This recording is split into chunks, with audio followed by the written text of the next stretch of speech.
আমাকে আর রেহানাকে তো হত্যা করারই পরিকল্পনা তাদের ছিল। যাক, আল্লাহ বাঁচিয়ে দিয়েছে। আমি তো দেখেছি গ্রেনেড হামলা থেকে আমি বেঁচেছি, বোমা থেকে বেঁচেছি, গুলি থেকে বেঁচেছি। বারবার আল্লাহ কোনো না কোনো ভাবে বাঁচিয়ে আনেন।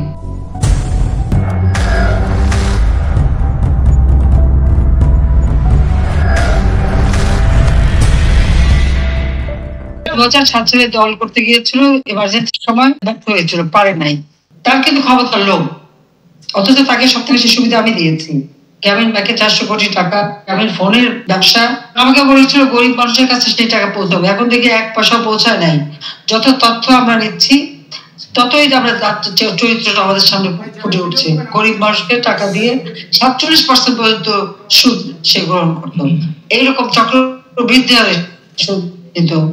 সুদ দিতে না পারলে ঘর বাড়ি সবকিছু নিয়ে নিত। এবং কত মানুষ আত্মহত্যা করেছে, কত মানুষ সন্তান বিক্রি করেছে। এইরকম একটা অবস্থা ছিল। সেই গ্রামে আমরা উন্নত করি। তাকে ওয়াশিংটনে ক্ষুদ্র ঋণ সম্মেলন করবে, আমার হাত পা ধরলো যে আমি যেন আসি। আমি আসার আগে হিলারি আসবে এবং কি বলে স্টে আসবে, কুইন সোফিয়া। আমি কিন্তু করেছিলাম, যার একটা প্রস্তাব পাশ করেছিলাম। কিন্তু সেই বেঈমান শুরু থেকে তার ক্ষমতার লোভ, যখনই আমরা নির্বাচনে জয়ী হলাম তখন থেকে তার চক্রান্ত।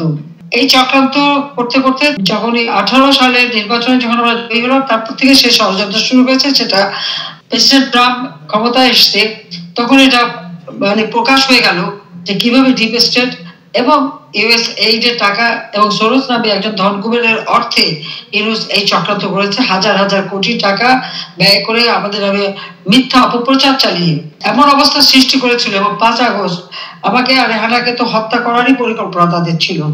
যাক, আল্লাহ বাঁচিয়ে দিয়েছে। আমি তো দেখেছি গ্রেনেড হামলা থেকে আমি বেঁচেছি, বোমা থেকে বেঁচেছি, গুলি থেকে বেঁচেছি।